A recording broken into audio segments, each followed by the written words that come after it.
And this is Access Academy. Thank you for joining us today as we explore Babies Count, the National Registry for Infants and Toddlers with Blindness and Visual Impairment.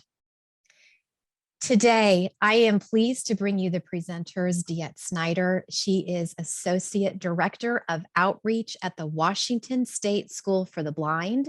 Linda Lyle joins the conversation as Babies Count Product Manager, and also Dorinda Reif, Babies Count Product Manager. We have so much wisdom and knowledge that's going to be joining this conversation today. So that you know exactly what you can anticipate, here is what you can expect. We will identify 3 characteristics to describe the population of students with blindness and low vision. We'll describe the overall framework of the Babies Count project. And lastly, identify 3 ways programs use the data. So before we launch into that, just tell us a little bit more. We're going to launch a poll, and we would like to know, have you heard of the Babies Count National Registry? Yes or no? Have you ever heard of this? Is this a new topic? Something that you want to learn a little bit more about? So I'm going to go ahead while DeEtte is getting ready to share her screen. Let's just share out. 75% of you has shared out in the poll. You can also drop it into the chat window. So 58% of you say, yes, you are aware of this, but 40% of you say no. And we are really glad to know that. We hope that you will be enlightened by the things that we're going to be sharing today, and that maybe if this is something that is not happening in your state, you might be a catalyst. DeEtte, thank you so much for being here and starting the conversation out. Well, I'm going to pass it. Again, thanks for coming today, everybody. I'm DeEtte Snyder, coming to you from Washington State. And I have my colleagues, Linda Lyle, who's coming to us today from New Mexico, and then also Dorinda Reif, who's coming to us from Arizona. So I feel like we have a nice representation. And yes, I work for the Washington State School for the Blind, but I really am more of the statistician for Babies Count. And so thank you for letting me geek out on data today. And I'm going to hand it to Dorinda and Linda to get us started. Hi, everybody. This is Dorinda speaking to you from Arizona, as DeEtte said. My affiliation with this project came later than these other 2 lovely ladies, starting with my work at APH, where we talked about bringing the project back to APH, and I'll talk about that in just a minute. This is a really important project that's near and dear to my heart. The mission of the project is on your screen right now. Babies Count is a national registry of young children aged birth to 36 months of age with visual impairments that works in conjunction with public and private agencies to collect standardized epidemiological and demographic data regarding children, their vision conditions, and the systems created to support them and their families. The website is also on the screen, www.babiescount.org. Our logo that includes 3 Braille blocks that say ABC, Babies Count in pastels, and the letters also in visual Braille. And then there's a charming young lady wearing a pink polka dot top, wearing red glasses, looking out through the window of a tent, it looks like. Go ahead, DeEtte. So, DeEtte, if you can put them all up, that would be good for me. Thank you. So you're going to hear a lot about data during this discussion, and those of you who are active in the field right now are aware that data is few and far between in this field. We don't have a lot of information, particularly when we get to school age, about the children that we serve, including their visual impairments, additional disabilities, how they're being served, all those kinds of things. It's all sort of buried deep in IDEA data that does not bring us up to the top. So Babies Count was established as the only national database of its kind in the United States in 1995. And like most wonderful efforts in our field, it was a grassroots effort. The original survey was a paper and pencil kind of thing, and those results of information compilation were sent to APH when it became an APH project in 2000. And I'm told that in some closets across the country and at APH as well, there are still some stacks of those sheets of paper. In 2013, APH relinquished the project, and the Mexico School for the Blind and Visually Impairment took over leadership. And that was really the result of a national task force group that really wanted this registry to move forward. They restructured the survey and they created a database that was web-based. And that's the website that we were presenting to you at the very beginning of this. Data began to be collected in 2016 through that new system. And then in 2018, New Mexico School for the Blind and Visually Impaired and APH started working together to transition the project back to APH. We feel strongly that this is a national project, and we are also grateful for the work that New Mexico and others did to bring it to where it is right now. And just last summer, the project was 100% moved to APH as a product. And so that's where we're speaking to you from today. All right, next slide, Linda.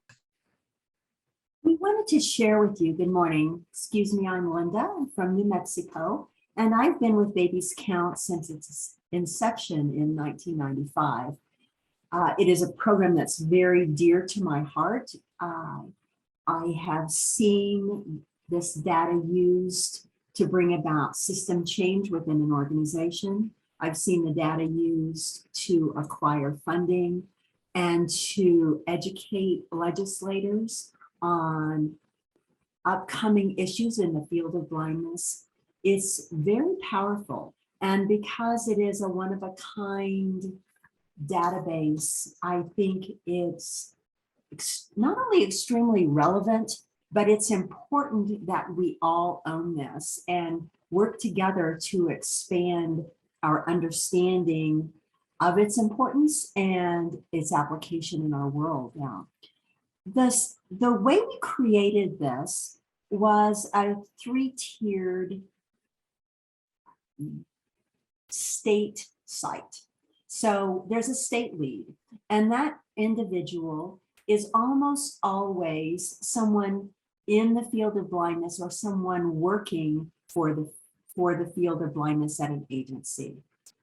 It's not necessary, but we have found that states just naturally gravitate to that because that's where the passion is. The state lead has a few responsibilities, but they're not time consuming. They have access to their state's data, which is a very important piece if you want to work on systems change. That the way the system is set up, they have instant access to their state data. So you can run a report at any time and know how your state is doing and have the raw data for Wisconsin or Michigan. However, you can have that data and you can work with it. The other thing that we expect of a state lead is that they participate in a yearly analysis of their data with Diet and Dorinda and I. Diet does a wonderful job of crunching numbers, and then Dorinda and I will be going out to state leads to talk about their data as it pertains and compares to the national data. Our state leads participate also in national quarterly meetings which is a wonderful place to problem solve, to hear the success stories, and to find out what's going on. It's also a place to bring the concerns that then drive Dorinda's and my further program designs. The final thing that a state lead does is they sign up the programs within their state to collect the data. So if a state has a single provider, Utah has the Utah State School for the Deaf and Blind, and they do all the early intervention for blindness in their state. They're easy. One sign up and they're ready to go. A state like Texas is going to be a real challenge. When Texas decides to sign on, the last time I checked, they had almost 1,400 different agencies that provided services, and those included schools and EI agencies and private contractors. It's going to be a real challenge for them. But the state lead signs up those agencies who provide services. The middle part of this slide is the lead is the agency itself, the blind and low vision program that is serving our children. That agency also has access to data, but they have access to their program's data. And so again, it can drive decision-making, long-range planning. It can look for problem areas needed for training. The individual at the program level signs up providers who will be actually enrolling children in the data system itself. They are able to manage the surveys for their site. The final section is the provider themselves, and that provider is the one who completes the survey. The survey is a fairly simple piece. It takes a little bit of time, but it's not difficult. May I have the next slide, please, Dia? The survey looks at 4 different areas of a family and a child. And in the first section, you collect some basic demographics, information about the family, other siblings, some basic information about where the child lives. You wouldn't think that this is necessarily important, and yet it's the first piece that became important when we established this database. Some of you may know or have heard of Dr. Mark Borchert. He worked out of San Diego, and his passion is optic nerve hypoplasia, children with that. And his research narrowed his search down to what he called hotspots, places where children were kind of clumped together who ended up with this diagnosis. And he turned to Babies Count because he wanted to understand better why these children were clumped together. And so the fact that the zip code where the child lived when they were born is actually in the database, that he was able to build some research off that.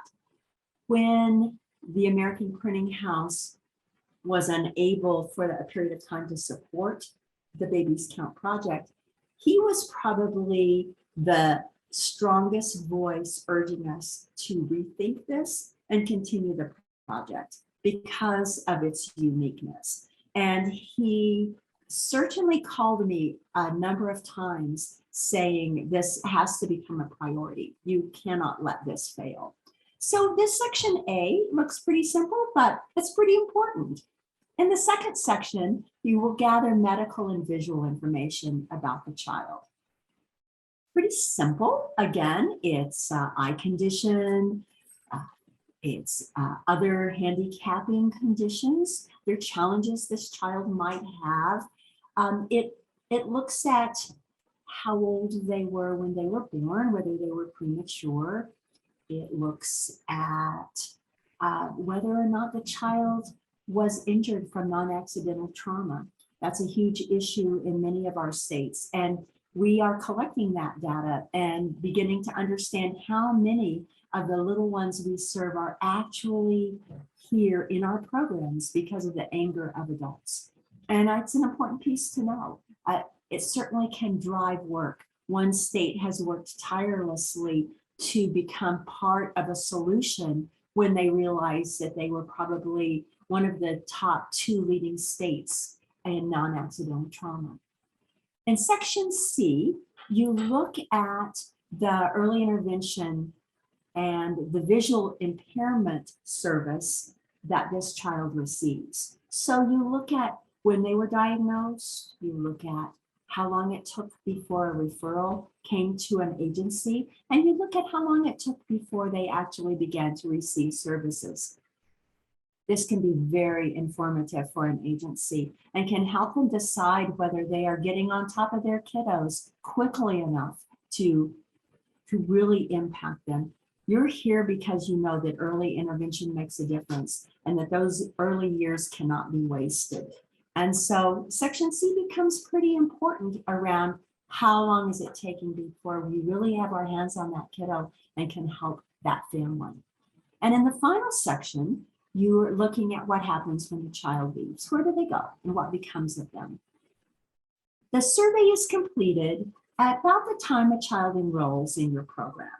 And then the data is left alone until the child exits or until the child turns 3. And at 3, you look at the survey again to complete the information, and that includes your program exit information. So you touch the data twice. Once you know the information you need to gather, you can do it from a paper review, or most or many providers like to use this as they're getting to know a family visit, because it helps them guide a family in telling a story. And as a family tells a story about the birth of their child and how that child fits into the family, you can gather all of this information. When we designed the database, we envisioned that the specialist on the team who provided the VI services would be the one to collect the information. And for many states that is true, but it's not exclusive. We have discovered that service coordinators complete these, that an interested member of a child's team may complete these. As we've moved more to a single provider kind of service in our nation, we have found that the VI specialist may be the person who is supporting but is not providing that much direct service. And yet we really want that child in this database. So it is not a requirement to have the credentialing in order to complete this survey, but we like for it to be someone who knows a little bit about visual impairment, because the quality of the data is impacted by what you know. So let's see, the data is collected twice. I told you that, and I think we're ready to move on. It's a pretty simple survey, and we'll return to it later as we answer your questions and talk about it more. Let's see what the data shows us, Diet. Thanks, Linda. So here is a chart on your screen that has 3 different characteristic areas that Linda described. The first one on the left is child characteristics. The middle column is family characteristics, and the column on the right is service characteristics. And so this is basically the 3 areas that we are collecting information on the survey. In this presentation, we're not going to talk about all of these characteristics, just some of them that are most important, but I will tell you what the child characteristics are. It includes gender, birth weight, gestational age, if the child was a part of a multiple birth, twins or triplets, what is the blind and low vision condition, what's the etiology of that condition, was it prenatal, perinatal, postnatal, and if it was a non-accidental trauma inducing condition. What are some additional medical conditions? What are the developmental delays or developmental domain delays of this child? And then what's the level of vision? What's the level of support needs? And then what's the primary learning channel? So those are the child characteristics that this survey captures.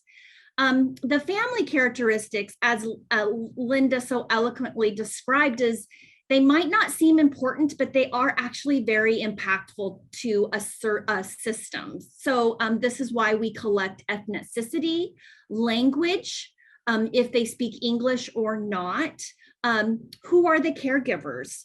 Does this child have any siblings? What is the bios parent age at the birth of the child? And then what is the parent or the caregiver's education level? For service characteristics, we look at what state they live in and also what zip code. What was the age of the diagnosis of the blind low vision condition? What was the age of referral to the specialized visual impairment services? And what's the age of enrollment to those specialized visual impairment services? And who was the referral source? Was it a family? Was it the eye doctor? Who was the referral source?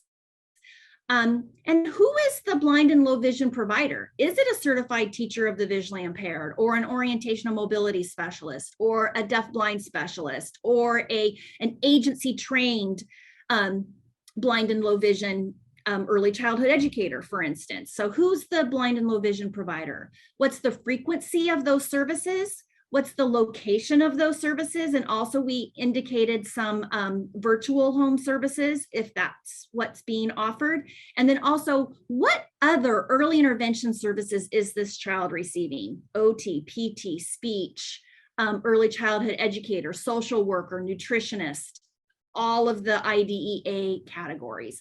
So this is the kind of the big picture of the information that we are capturing in the survey.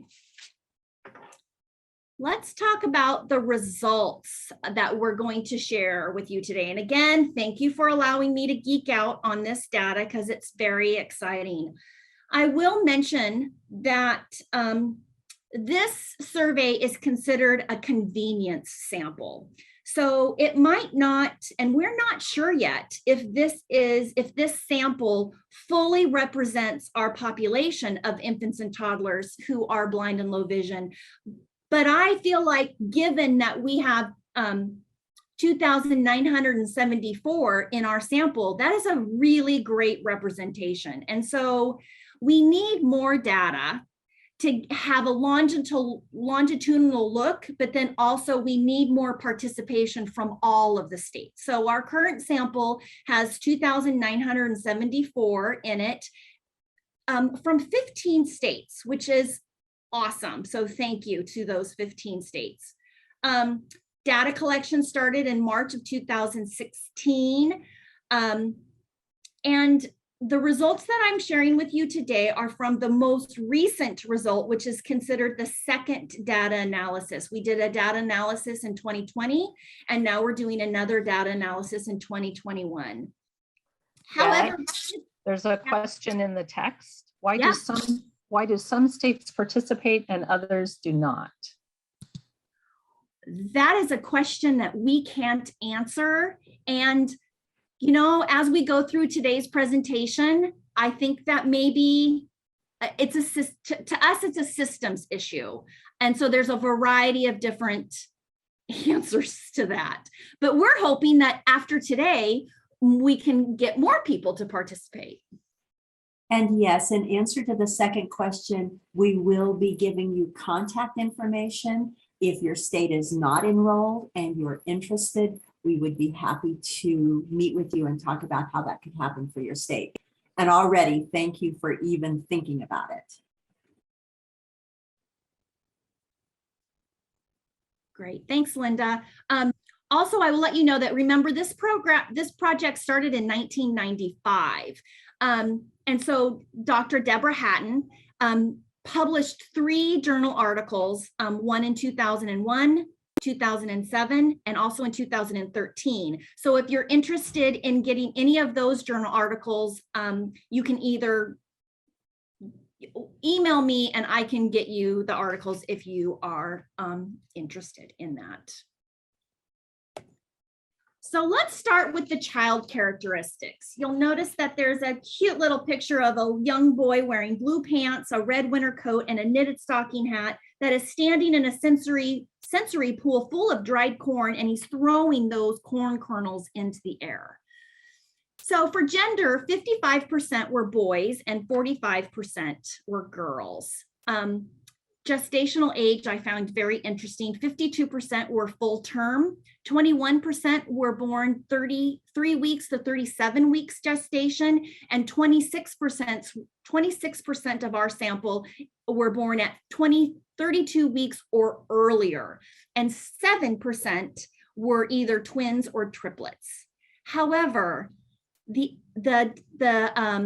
other percentage that we show here is 5% of our sample were blind or low vision, became blind or low vision because of a non-accidental trauma.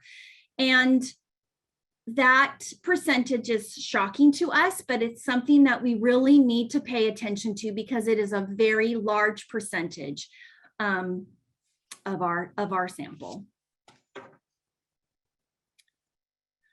So let's talk about the primary blind and low vision condition. I'm going to show you a bar graph, and the bar graph is labeled cortical visual impairment or CVI, optic nerve hypoplasia or ONH, retinopathy of prematurity or ROP, structural abnormalities, which include aniridia, microphthalmia or anophthalmia, coloboma or corneal disorders. We have another category, retinal, which is Leber's congenital amaurosis, retinoblastoma, familial exudative retinopathy, or REVR, fever, or other retinal conditions unspecified. Then we have albinism, and we have another category called other, which is everything else, nystagmus, strabismus, cataracts, glaucoma, ocular motor apraxia, optic atrophy, PHPV, which is persistent hyperplastic primary vitreous, hemianopsia, palsy or ptosis, choroidal hemangioma, aniscoria, and high refraction. So if you look at this bar graph, you'll see that CDI consisted of 30% of the total sample. Optic nerve hypoplasia is 9% of the sample. ROP is 8% of the sample. Structural was 7% of the sample. Retinal was 6% of the sample. Albinism is 4% of the sample. The other category, which included all of those conditions, was 24% of the sample. And then 12% of our sample was unknown, meaning 12% of the children that in our sample who were receiving vision services don't have a diagnosis. So they're still exploring what that diagnosis is. I will highlight that if you were to take and split this up into neurological vision conditions versus ocular vision conditions, you would have 30% neurological and 70% ocular. So concurrent medical conditions, this is another big area for us that we really want to look at. So I'm going to show you another bar graph that has some categories. Neurological includes cerebral palsy or an orthopedic impairment, seizures, congenital or acquired brain disorder, autism spectrum disorder, and spina bifida. And that category constitutes 63% of our sample. Feeding issues includes 32% of our sample. The other category, again, this is another catch-all, 63% of our sample included these conditions: cancer, technology dependent, heart conditions, sleep issues, reflux or GERD, born with addiction, respiratory problems, allergies, viral sepsis, infections. Global syndromes constituted 12% of the sample, and that includes chromosomal, mitochondrial, hereditary, congenital, cradiofacial, and metabolic disorders. Deaf and hard of hearing, 8% of our sample were reported as deaf and hard of hearing. And then 6% of our sample was reported as endocrine. Again, I want to highlight that these conditions are what's reported within the survey. So what's the next one? Let's look at developmental delays. I'm going to show you a first bar graph that indicates all of the developmental domains. No delays, 16% of our sample were reported as having no additional developmental delays. And then we have cognitive, language, social, fine motor, gross motor, and adaptive. Some of us know adaptive as self-help skills. So we have 61% of the sample reported having cognitive delays, 67% having language delays, 54% having social delays, 67% having fine motor delays. Gross motor shows 72% of the sample having a gross motor delay, and then 54% having adaptive delays.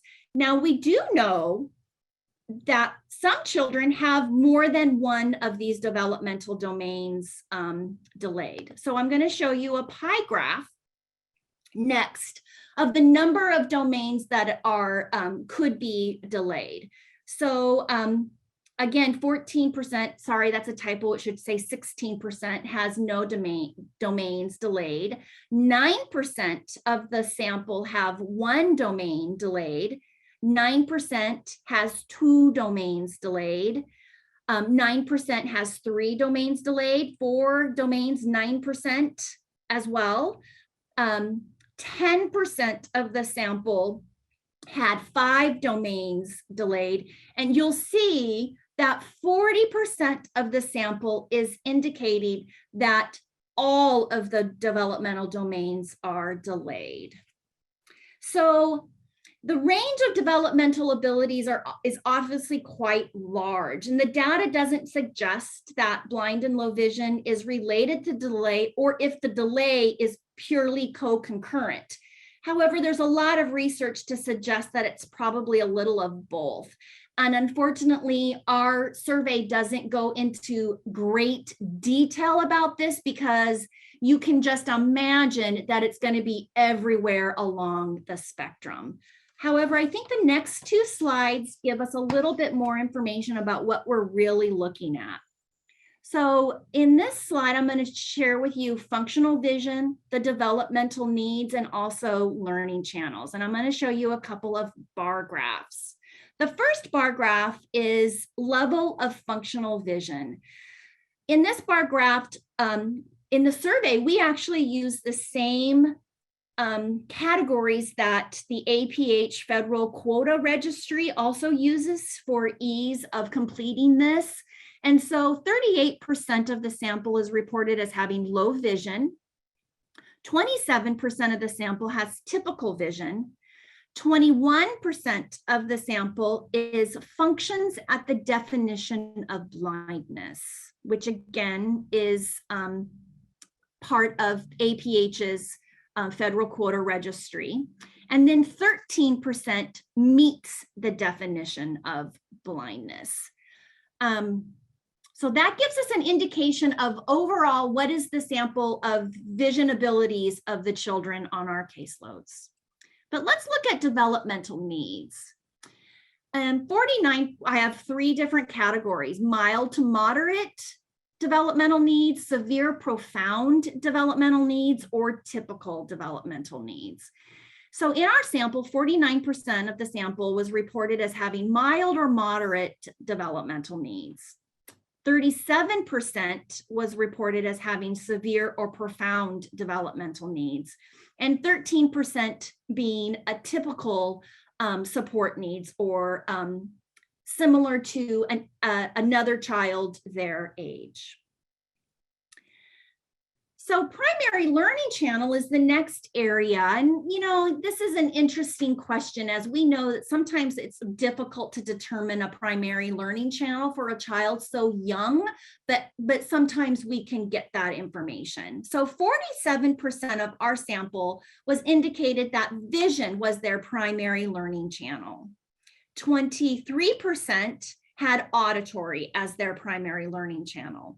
11% had tactile as their primary learning channel, and 19% where we just were not able to determine. And there's probably a variety of reasons for that. So our next slide talks about family characteristics, and I'm just going to summarize this. And I have two pictures on the screen. One of a young child held by a mother is being kissed by her mom and a goat at the petting zoo.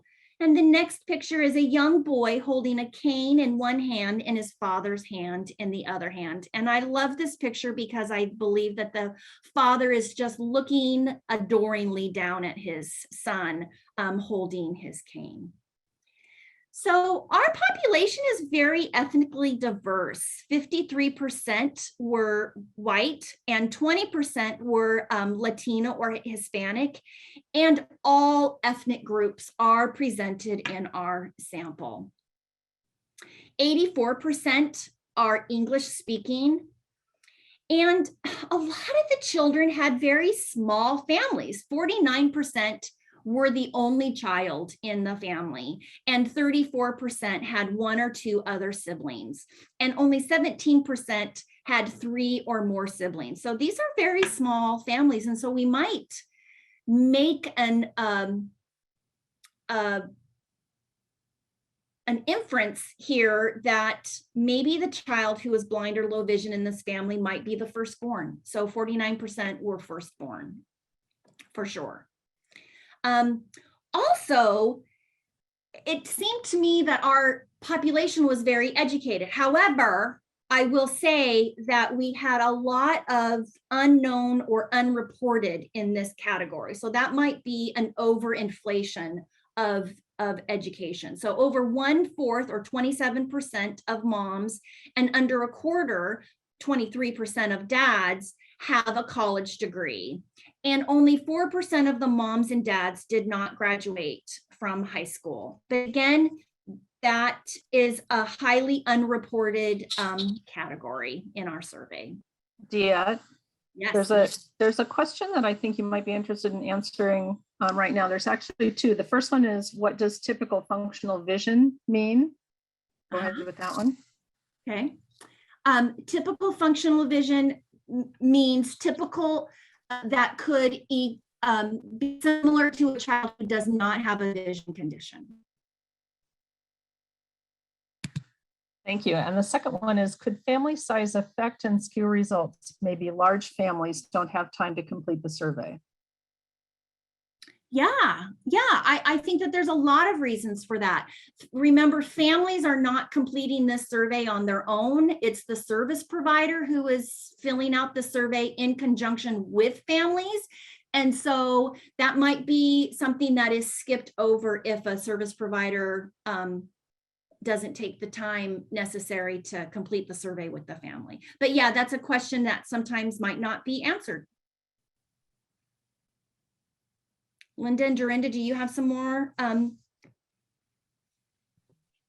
think most we've been able to answer just quickly in the chat.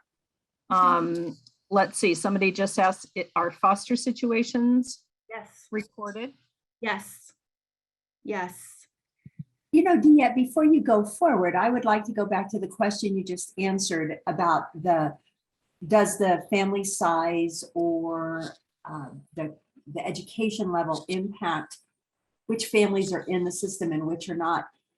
And I don't know so much that it would just because the service provider is putting the data in, but I wonder if there are many pockets throughout our country where families are not receiving services because they are off the grid or because they don't know to access those available services. And I think that piece would definitely impact the data we have. Absolutely. There's a lot of limitations to convenience samples, which is what our survey is. And so everything that you just said, Linda, is a definite limitation to this sample, which is why it's so important that we try to gather as much as possible. And hopefully maybe in the future, we're able to sort those things out. Again, those are the limitations of a convenience sample. We're limited to what people are reporting. So a lot of families might be missed in this, especially if only 15 states are in this sample. The other 35 states might have completely different situations. And so, yeah, limitations of a convenience sample. Question, the inevitable follow-up question about functional vision. If a child has typical functional vision, why are they included? You know, I ask myself that question all the time. And in those of us who have been in early intervention for a really long time know that sometimes there's concerns and we just want to monitor and track families and support families in whatever they're dealing with their child, be it patching, glasses. Maybe it's an ROP stage 1 where we're just wanting to monitor and support that family. So oftentimes in early intervention, we are serving children who might not qualify when they become older. I think it also speaks to the fact that every state has developed their own way of providing these services. And early intervention is so much more unique than public school. And so there's a lot more leeway because we understand that young children can be at risk and you can miss something. And we want so badly to make sure if a child has a need, they get it. And so many states will keep a child on a caseload probably longer than they need to. Now that's spoken as the product manager here, where in fact, it's not our job to tell a state how long to serve a child or whether VI or the resources for visual services should not go to this child. We don't say that. We just report what a state puts into the system. And so we see some real differences across states. Yes, we do. And that's another important part of this data is that we're starting to see trends in serving our population and the population itself, or at least the sample. So these are all great questions that we have asked ourselves as we have our national meetings. So I will go on to service characteristics. And I have a picture of a man wearing a dress, shirt, and tie, sitting on the floor having a conversation with a boy and a girl.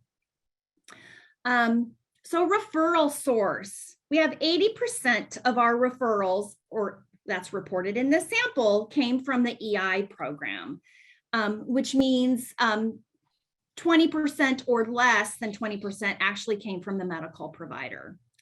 The blind and low vision service provider is 69% came from a certified teacher of the visually impaired. 26% came from a non-certified vision provider. I will preface that by saying many programs have agency trained staff who are not necessarily certified TVIs, but are highly trained in blind and low vision. So I will preface that. Frequency. So most often 41% received monthly services, 35% received biweekly services, or otherwise known as twice a month services, and 14% received weekly services, or once a week. The location of services is primarily in the home or in the natural environment, and this does include virtual home visits. What we noticed is that the sample has very large early intervention teams, 70% having 3 or more providers. And I think that that is very, very important data. This indicates that, large EI teams means more collaboration and more consultation by the blind, low vision related service provider, because we know that vision or lack of vision or alternative modes of exploring the world, tactile and auditory, those impact all areas of development. And so it's important that our EI providers understand the use of all sensory channels to learn about the world. And then let's talk about measurements of responsiveness. To me, this is the most important part of this survey, in that we want to make sure that our children are getting services as soon as possible. And so how do we measure that? So the age of diagnosis, I'm showing you another chart. Age of diagnosis of blind visual impairment or blind low vision condition is an average 7.5 months. The average age at referral to services is 11.5 months. And I'm not talking EI services, I'm talking specialized visual impairment services. And as you learned earlier in the previous slide, 80% of our population is being referred by early intervention program, which means they're getting early intervention services in addition to us and sometimes before. Also, the age of enrollment to those services is 12.4 months. This is where we can pat ourselves on the back, because 70% of the sample started those services within 30 days of their referral. And I think that's really important. As soon as we know that a child exists, we're there. And that's what we really want to do. But I do want to kind of give you a little caveat that the average age of diagnosis and also average age of referral is different for different conditions. So as you can imagine, a structural condition or ROP are diagnosed much earlier. In fact, structural abnormalities are diagnosed at 3.4 months. ROP is diagnosed at 2.2 months. Much earlier than a retinal condition, which is the average of 8.9, or cortical visual impairment, which is 8.8 months. Also, a referral is also sometimes earlier for some conditions than others. So structural conditions are referred earliest at 8.1 months, and the other conditions that I mentioned before, strabismus, nystagmus, all of that whole big list, is referred much later at 14.1. So there's a little difference there. So what are my interpretations of the data? Since I'm the statistician for this program, I look at this data through my lens. And so I'm going to share with you what my lens is.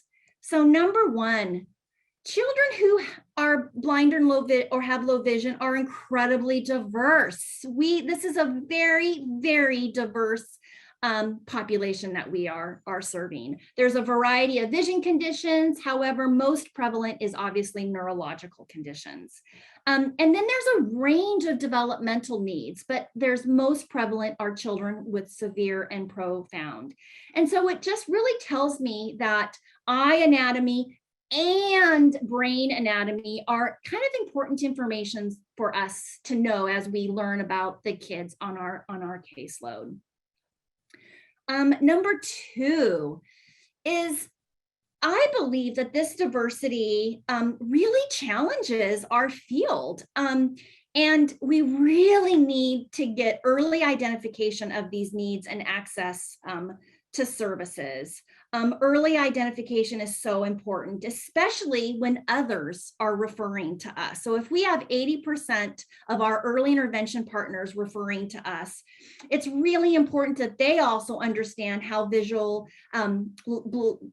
blindness and low vision impacts all areas of development.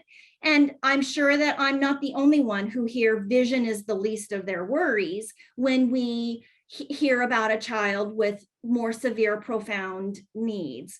But really, I'm sure that we all agree that vision is really important to pay attention to, because we could really impact those areas of development by focusing on sensory channels, for instance.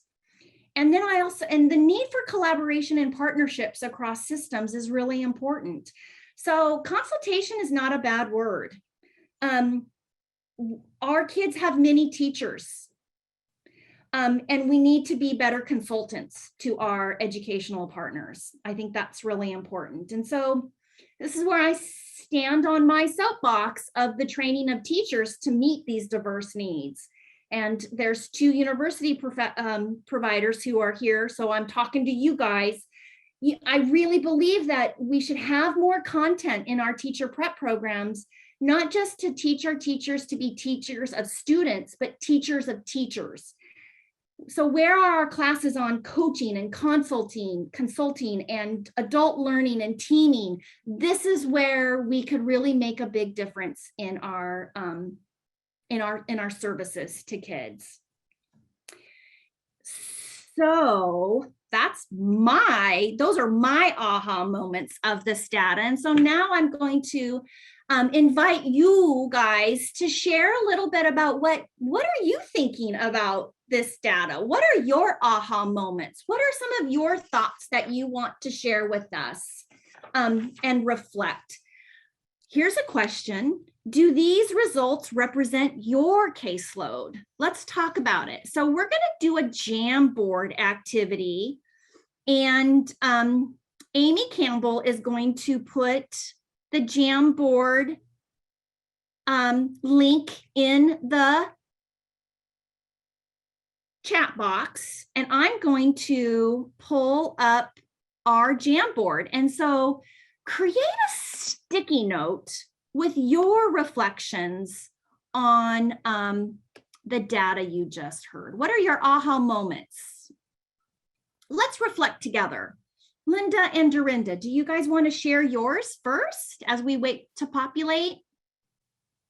I don't know that this is such an aha moment, but I actually thought of it when you were speaking, Diet, about the diversity of our kiddos. And it led me to just think about, there's no low vision or blindness in my family until recently. And a little Peanut, one of my brother's kiddos, had a kiddo, and she has lissencephaly. And part of I found it frustrating because they don't live where I live, and I want services for this little person. And I know the importance, and yet there's all these layers of family information and family grief and family that are impactful. And I was just thinking, not only as providers, every child is different, but every family is different. Every grief process is different. The journey is just unique to every family. And creating space, making time, helping all this happen so you can get to the point where you have data to put in the system can be a pretty arduous task. And I'm quite impressed that we have this many kiddos in our system when I think about it from an individual basis of how hard it can be to get there. I feel like I just messed up our Jamboard because I was moving things around. Looks like you hit delete.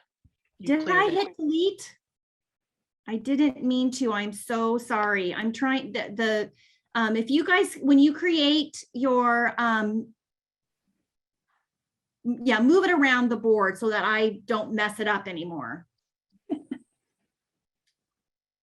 While people are continuing to add things, this is Dorinda. I think for me, looking at last year's analysis and then the analysis that Diet's completing right now, is that we're seeing consistency from last year's information to this year's information. And then the other one that always blows me away, even though in my heart I know it's there, is the non-accidental trauma, the number of our children who are visually impaired because of non-accidental trauma. That's always that always throws me. I agree. And, you know, as a person who's in the field, I see it a lot, unfortunately, and it just guts me every single time. And so am I surprised by the 5%? I'm not surprised. Am I completely saddened by it? Absolutely. And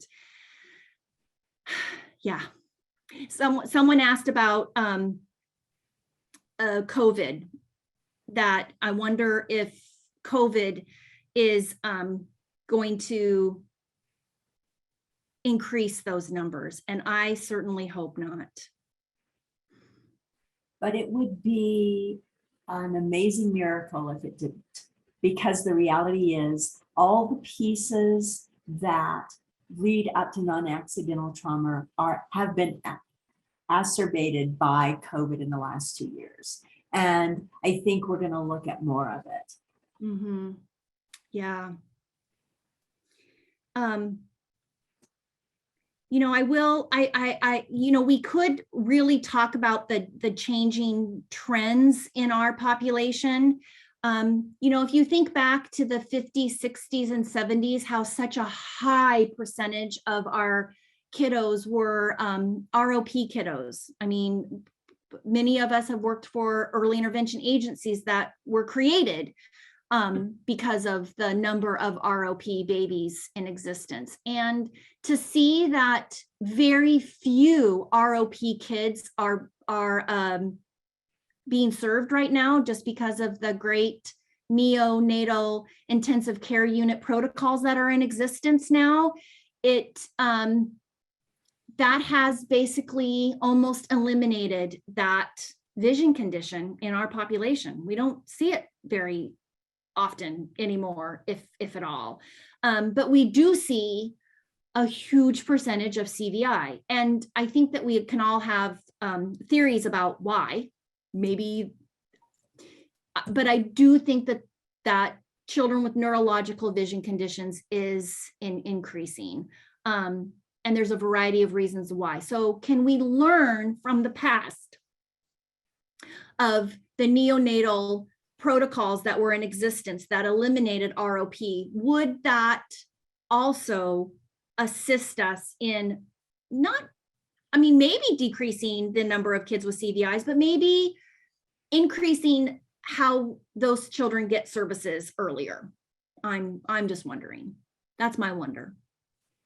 No, I was thinking about it from the non-accidental trauma. I was thinking about it in terms of policy change. New Mexico had a non-accidental trauma rate of 10% when we first started looking at the data, and we were horrified. And so the School for the Blind in New Mexico, along with several other agencies equally horrified, created a public awareness program, made legislative endeavors that resulted in a program now that every child born in the state, their parents, before leaving the hospital, must watch this video called A Period of Purple Crying, which is a difficult video to watch, but it is around the problems that you're going to face with a newborn and your own frustrations around that, and some strategies for it. That program has been in effect now, I would say 5 to 7 years, and our number is decreasing. And I know it's not only that single initiative, it's many other initiatives, but we're probably down more between the 6 to 7%. So it's coming down. I think that is a piece we have to look at as well. Right. Somebody mentioned because referrals went so low during the height of COVID and the initial shutdown, it would be interesting to look again at diagnosis versus referral and service that where children, and then where did children transition to? Here in Washington, we did not have a drop in referrals, but I also will tell you that there was a slight increase in the referral age of referral from 2021 to from 2020, which, let's just be honest, that data is usually very late. So we're really talking about 2019 prior. But I agree with you. I'm wondering if that is going to change our age of referral. Yeah.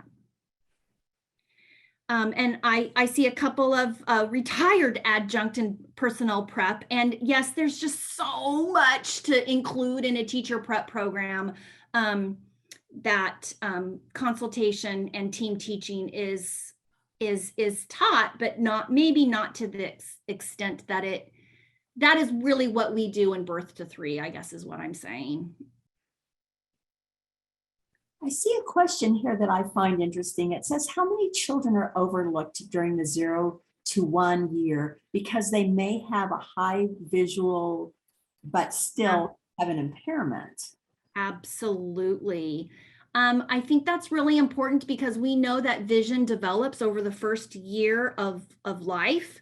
And so sometimes and I think that this is exactly why cortical visual impairment is not diagnosed until much later, is that that's when a child is starting to demonstrate behaviors or not of visual development. And then that's when it's caught. But I'm wondering if we could look at, again, what are the risk factors to CVI? And we all know what the risk factors are. And how can we look at those rather than just focus on visual behaviors of children to qualify for services, but more about risk factors?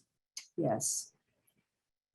Oh, someone asked, any US territories involved? I wonder if their data would be different and how. Yeah, interesting. Very, very fascinating. At this time, we don't have any territories involved, but that is certainly a possibility for the future.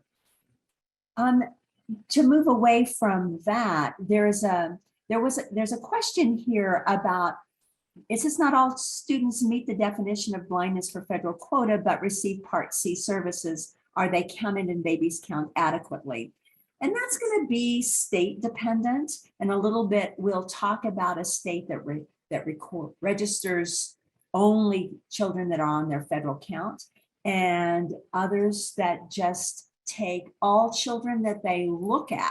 So you see that high typical vision because they're doing some screening of kids that actually also get in the database. So there's a pretty wide variety. Yeah, that's part of that systems issue. Oh, someone said, have you found differences between urban, suburban, and rural communities? You know, that would be a wonderful research project for somebody if they really want to dig into that and see what the differences are. But yeah, that would be a fascinating use of the data to look at that a little bit differently. I like that question. There's so many here's why there's so many uses of this data to really give us some of that very systems level information that could really impact how we serve kids. Yeah. And I see the last comment before we move on, I guess. I have been interning with an agency that provides developmental therapy, and surprisingly, I haven't seen many children with significant visual impairment. So this is the person that I would really like to talk to about how to recognize some risk factors with visual impairment. And I'm wondering if maybe they just don't know how to recognize it. And I think that's part of what we as specialists in blindness and low vision have a responsibility, is to teach our partners at developmental agencies what is visual impairment and what does it look like and how do you recognize it. And that's a lot about what I do here in the state of Washington. And I think that it has really made a difference because a lot of people, they don't know. And so I believe that's our responsibility as a field to educate our educational partners on how to recognize. So I appreciate that comment. You know, to tag on to that, just before we go on, there is a question that asks how many children in 0 to 3 programs consistently receive O&M as well. That data is in the system, and we don't have it right now for you as a concrete number, but I will tell you it's as diverse as the states, because I know that there's states that have birth to 3 specific orientation and mobility providers, and there are those who don't even start services until a child is in public school or first grade. There's just a variety, and I don't know how to speak to that except to tell you that it exists. Yeah, we do know a little bit about that. And so when the data is released soon, we hope we can get that answer for you. Well, it looks like overall, we collectively have a real concern for those children with non-accidental trauma and see a need nationwide, especially with COVID, to be very aware and to continue to push for systems changes, family education that might make a difference. We also have some concerns related to COVID and what children have been missed, what children are not receiving services, or are receiving services that are less than what we wish they would have because of our need to be virtual or because the limitations of technology around our educating of children. You know, we're staying awake worrying about the same things at night. We know it's a hard time. It's a hard time if your child is typically developing. It's really hard when your child has special needs. Yeah. One thing I'm really appreciating in these remarks also are the allusion to teaming and the fact that we note that there are really big teams around kiddos and early intervention services, and how that needs to be incorporated in university teaching if it isn't. I appreciate that. Mm-hmm. Mm-hmm. There's really no way to compare those services provided. One of you wondered if we could, and there isn't. You know, we can't ensure equity even from agency to agency. There is a lot of autonomy in our world and in birth to 3 services specifically. Everyone sets up that based on their own priorities and funding levels, access to trained staff. And that will always be one of the weaknesses probably of this set of data. However, it is a set of data that's usable in many ways. Right.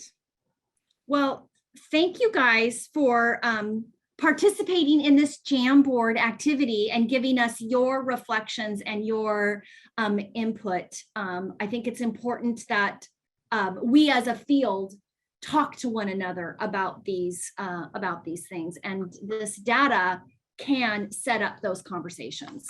So thank you. I'm going to stop share. And I'm going to go back to our PowerPoint.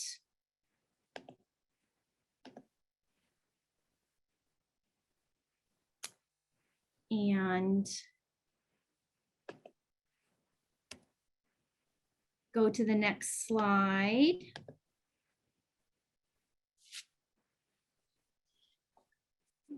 We just thought what we put up again was the mission of the project. It is a national registry of young children ages birth to 36 months of age with visual impairments that works in conjunction with public and private agencies to collect standardized epidemic. I will never be able to say that word in my life. Someone say it for me. I'm not even kidding. I can't say it. Epidemiological. There you go. Good job. Thank you, Diet. And demographic data regarding children, their visual conditions, and the systems created to support them and their families. So Babies Count has a limited amount of what it does, but what it does do can make a real difference. For this data that you've been talking about and hearing today, there are 15 states that participated: Arizona, California, Colorado, Iowa, Indiana, Kentucky, Massachusetts, Maryland, North Dakota, Nebraska, New Mexico, Utah, Vermont, Washington, and Wisconsin. A question came up in the chat about if there are 22 states listed, why did only 15 collect data? The other states either are just beginning to collect data, they have enrolled after we closed this particular set of data so that we could clean it and begin the analysis, or they are struggling. We have a couple of states that are struggling so hard they actually asked to be removed from the list on our banner on the Babies Count website because they're not collecting data at all and they don't see themselves being able to do that in the very near future. So there's a variety of reasons, but we hope that by the time we are ready to report out in another year, we will have at least all these 22 states actively engaged in the process. So some of you have asked, you want to participate. You want to know if your state is participating. If you will go to the Babies Count website, we specifically did not gather this information for you because we would like for you to explore the website. And there's a banner that runs along the bottom that tells you which states are currently enrolled. I certainly would be happy to read those for you, but I encourage you to go to the website and take a look. The story of Babies Count is there. There's a beautiful video of the face of vision, or what is it called? The face of blindness is changing, I think. It's a beautiful reflection on how we're learning more and growing more. If you do not see your state there and would like very much to participate, I would encourage you to call or to email either Dorinda or myself, Linda, and we would be happy to visit with you to talk about your state, to talk about how it's set up. Some of the questions we would ask you are, who is your Part C provider in the state? Is it your Department of Health, your Department of Public Education, Social Service Agency? Who is it? So you might look into that if you don't actually know who your umbrella organization is. That's an important piece to begin the conversation. And then we will want to talk to someone in your state who has a connection with that Part C and has the authority to say our state can participate.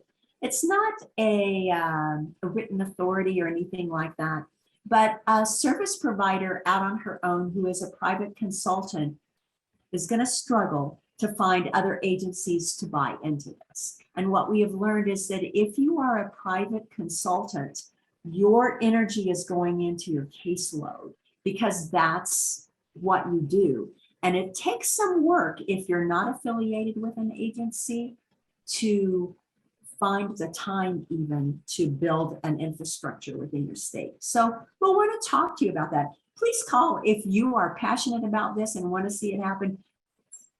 Get hold of us anyway, and we will talk about how we can work with you to make it happen. We've become quite good problem solvers over the years and finding other states that have similar problems and helping work that out. So please get hold of us. I saw that Leanne put the website information in the chat room for you.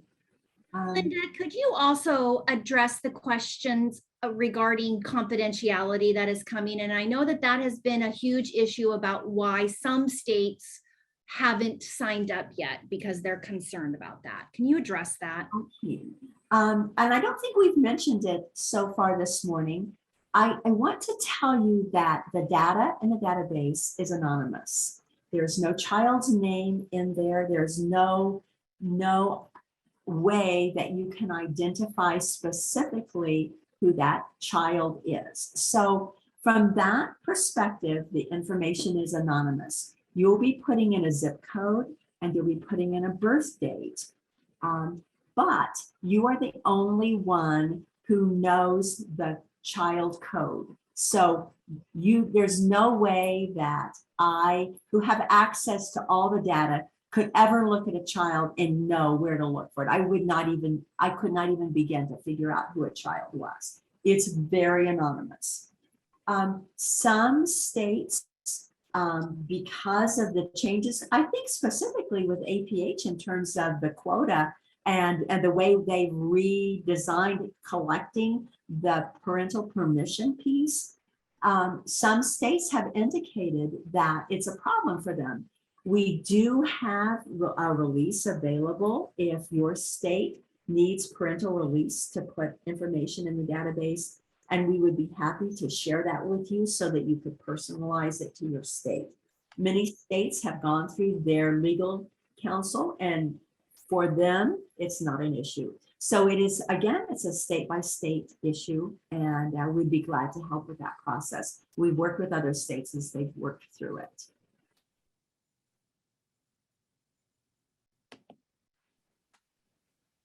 Great. All right, guys, what's on the docket for Babies Count? Where are we going? We're going to tag team a little bit on this one, and we have just 10 minutes, so we'll give you a little bit of information.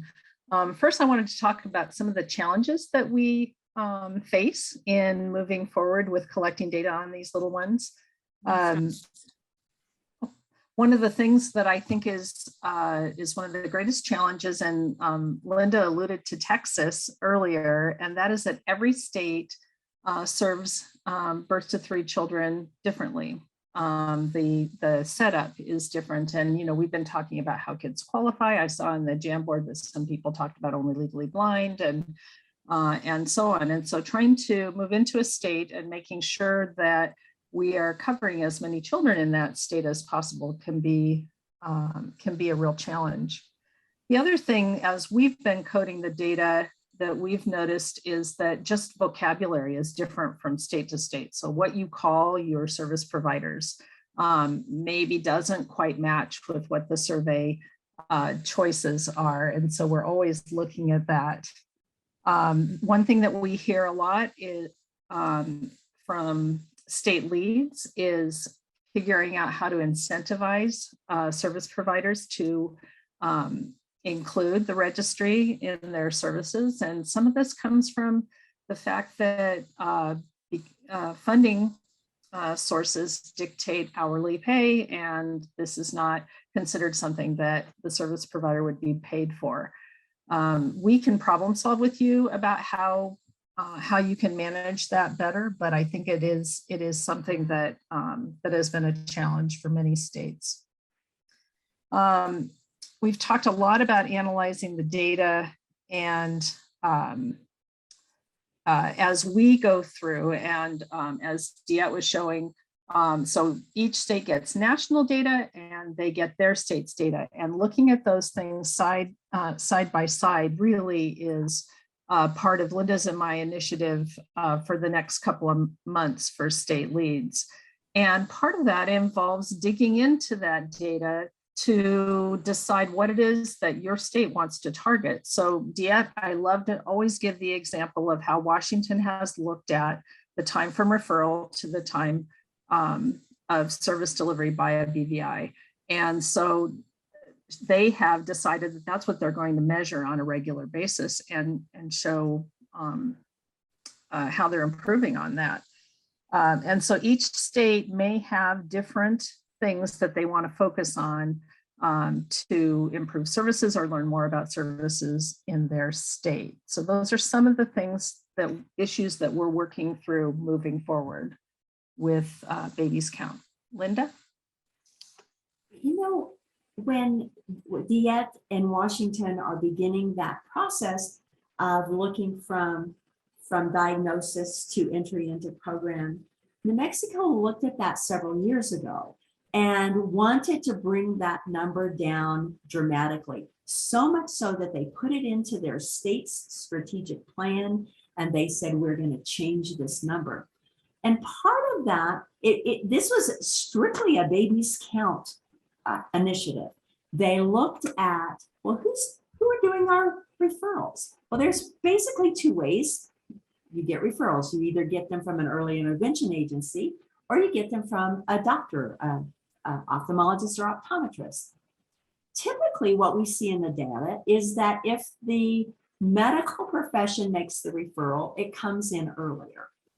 That's not true in New Mexico. That we get a huge number. I would probably say 80% of our referrals come from early intervention agencies. And that's because when we looked at it, we said, no If you want referrals, you have to have a relationship. And the only way you're going to get a relationship is if you're out there doing the work side by side and talking about it and giving trainings and being a support. And so the early intervention vision program got serious about building those relationships. And as a result, I'm sorry, Deanne, I don't remember the exact number that you came up with for New Mexico. Can you share, do you mind sharing New Mexico's numbers? Oh, you don't have it with me. That's right. I'm just going to talk generically then. But what we saw is like there's like a 4-month difference between New Mexico's numbers in diagnosis to referral and the rest of the nation. It's that much lower. And it is simply because we looked at the data and said, that's not what we want it to be for ourselves, and made the change. So New Mexico's not better at collecting data than other people. We don't have all of our kiddos in there. We still have to work at that. Our data is still not as clean as we want it to be, but there's enough data in there that we could see a hole and then work together to fix that problem. So to me, that makes Babies Count real. You can look at your caseload and see that you can make a difference that will not only impact your babies, but will impact your next set of babies and may impact the babies throughout your state. So it can be a huge difference to be a part of Babies Count. And I hope our email gets flooded with information requests from you, because we would love to have a conversation. Send us a phone number and we'll set up a time to meet with you.